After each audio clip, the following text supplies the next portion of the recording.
নবদ্বীপ বাজারে তার একটা দোকান ছিল, সবজির দোকান। সেই সবজির দোকান থেকে মহাপ্রভু আমার নিমাই সবজি কিনত। কিন্তু তো বটেই, কোনোদিন পয়সা দিয়ে কিনতো না, ঝগড়া করে কিনত। মায়েরা এটাও শুনে রাখো, নিমাইকে তোমরা যেমন ভগবান রূপে দেখছো, সে আবার ঝগড়ুটেও বটে।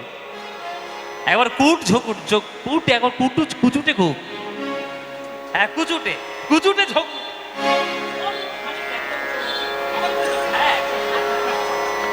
ঝগড়ুটে। তবে যাত্রার সঙ্গে মহাপ্রভু ঝগড়া করেন না, সুন্দর করে ঝগড়া যার সঙ্গে করেন তার সঙ্গে বন্ধুত্বের সম্পর্ক। ও মায়ের একদিনের ঝগড়ার ঘটনা বলি শোনো। শ্রীধরের দোকানে একদিন বাজার করতে গিয়েছে আমার মহাপ্রভু, আমার নিমাই বাজার করতে গেছে। একদিনের ঘটনা বলছি শোনো।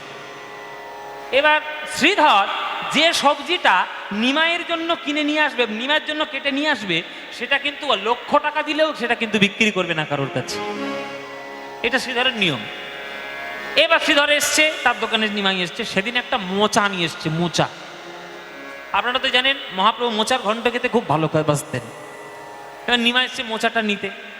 এবার দোকানে মোচাটা আর উপরে তাকে রেখে দিয়েছে, নিমাইকে দেবে বলে উপরে তাকে যত্ন করে রেখে দিয়েছে। আর নিমাই এসছে। ওমায়েরা নিমাই এসে বলছে, শ্রীধর, বাহ, ভালো সবজি দিয়ে বসেছো আজকে, তো ভালোই সবজির দোকান দিয়েছো। ও শ্রীধর, ওই উপরে দেখতে পাচ্ছি কি সুন্দর লক করছে মোচা, মোচাটা আমি নেব। শ্রীধর নিমাই যেই বলেছে যে মোচা আমি নেব, শ্রীধর বলছে, দেখো নিমাই, রোজ রোজ তুমি বিনা পয়সায় বাজার করে নিয়ে চলে যাও, আজকের মোটেও হবে না। আজকে কিন্তু ওই মোচাটার জন্য পয়সা দিতে হবে। পয়সা ছাড়া আজকে আমি তোমায় মোচা দেবই না, পয়সা দিতে হবে। ঠিক আছে, পয়সা দেবো। হ্যাঁ, পয়সা দিতে হবে কি গো, তুমি আমার বন্ধু, তোমার কাছে রোজ আমি সবজি কিনি, পয়সা দিয়ে কিনতে হবে? বলে পয়সা দিয়ে কিনতে হবে না, আমি কি দান ছত্র করতে বসেছি? আমি ব্যবসা করবো না, দান ছত্র করবো? ভালো করি, আগে পয়সা দাও, পয়সা দিয়ে মোচা নিয়ে যাও। তখন নিমাই বলছে, বেশ, আমি পয়সা দেবো, আমার কটা প্রশ্নের উত্তর দাও, উত্তর দেবো। শ্রীধর বলছে, আমি মোচা বিক্রি করতে বসছি না, পরীক্ষা দিতে বসছি? এবার উত্তর দিয়ে বিক্রি করতে হবে, এটা আশ্চর্য ব্যাপার। আচ্ছা বলো, তোমার কি প্রশ্ন বলো। তখন নিমাই বলছে, আচ্ছা এটা কিসের মোচা? বলি, আবার কি কথা? কলা গাছের মোচা, দেখতে পাচ্ছ না? আচ্ছা কলা গাছ, বেশ বেশ। আচ্ছা কলা গাছ, যে বীজটা থেকে কলা গাছ হয়েছে, তাতে একটা মোচা হয়েছে, এই বীজটা কি তোমার সৃষ্টি? শ্রীধর বলছেন, না, বীজ আবার আমার সৃষ্টি হবে কি? তো ভগবানের সৃষ্টি, আমি তো চাষ করি, আমি কি সৃষ্টি করতে পারি?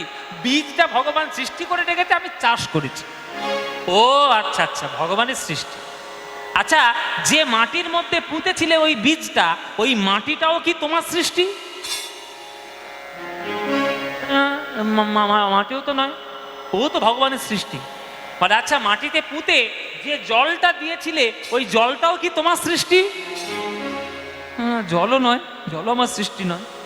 বলে, তাহলে জলটা তোমার সৃষ্টি নয়, মাটিটা তোমার সৃষ্টি নয়, কলার বীজটা তোমার সৃষ্টি নয়, আর সেই কলার বীজ থেকে একটা কলা গাছ হয়েছে, তাতে একটা মোচা হয়েছে, সেই মোচাটা তুমি আমায় দেবে, তার জন্য পয়সা কি হে? যেই এমন কথা বলেছে মায়েরা, শ্রীধর আস্তে আস্তে গিয়ে মোচাটা পেড়ে নিয়ে নিমাইয়ের হাতে দিয়ে বলছি, দিচ্ছি হাতে, চুপচাপ চলে যাও,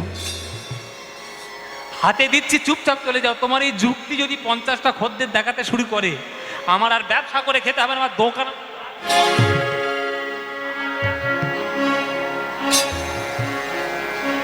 এই হচ্ছে নিমাই, যুক্তি তর্ক দিয়ে এমন মাথা ঘুরিয়ে দেবে, আপনি কথাই বলতে পারবেন না। সেই শ্রীধরের দোকানে যেতে ভুলে গেছে আজকে নিমাই বিকেল বেলা। আর শ্রীধর আজকে একটা বাগানে গিয়ে সুন্দর দেখে একটা কচি লাউ নিয়ে এসেছে, নিমাইকে দেবে বলে। একদম সুন্দর লকলক করছে একটা কচি লাউ, লাউটা নিয়ে এসেছে নিমাইকে দেবে বলে। নিমাই আসবে আসবে আসবে, সে আসে আর না, সন্ধে হতে যায়, কখন আসবে রে বাবা, বাড়ি যাব না, আজকে পৌষ সংক্রান্তির দিন একটু পিঠে পলা খেতে হবে। নিমাই কখন, আমি বরং যাই নিমাইয়ের বাড়িতে। সেই কচি লাউটা নিয়ে নিমাইয়ের বাড়িতে গিয়েছে। ও মা, মাগো, কে রে, শ্রীধর নাকি? আর বলো না, তোমার নিমাইয়ের জ্বালায় একবার জ্বলে যাবো আমি। কেন, কি করেছে নিমাই? সারা বিকেল ধরে বসে আছি দোকানে, লাউটা নিয়ে এসছি দেবো বলে, কখন যাবে? তোমার ছেলে কই? কি আর বলবো বলতো, কখন কোথায় বেরিয়েছে আমি জানি না। সেই তো দুপুরবেলা বৌমার হাতে খেয়ে কোথায় গেল আমি জানি। তুই লাউটা রেখে যা বাবা, আমি কিছু একটা করে দেবো। হ্যাঁ হ্যাঁ, কিছু একটা করে খাইও, তোমার নিমাইয়ের জন্যই নিয়ে এসেছিলাম। তাহলে বেশ, চলে গেল। ওই রকম একটা গোয়ালা আছে বাবা, সেই গোয়ালাটা দুধ দুয়ে আগে এক ভাঁড় দুধ নিমাইয়ের জন্য তুলে রাখবে, তারপরে অন্যান্য জায়গায় যা কিছু করার করবে।